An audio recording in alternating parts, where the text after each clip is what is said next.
आणखीन एक मोठी बातमी आहे। भिसे खिंडीमध्ये दरड कोसळली आणि त्यामुळे वाहतूक बंद झाली आहे। रोहा नागोठणे मार्गावरती भिसे खिंडीमध्ये घाट भागात ही दरड कोसळली आहे। सोबत टेकडीवरील झाड सुद्धा खाली आलेले आहे आणि त्यामुळे रस्ता पूर्णपणे बंद झालाय।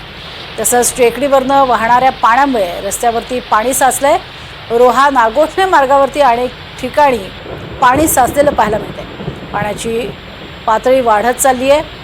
गोड्या नदीला पाणी वाढलेलं आहे। भिसे खिंडीमधील वरील बाजूकडे सतत माती अजूनही घसरतेच आहे। ते कदाचित मोठ्या प्रमाणात दरड कोसळण्याची ही भीती वर्तवली जाते।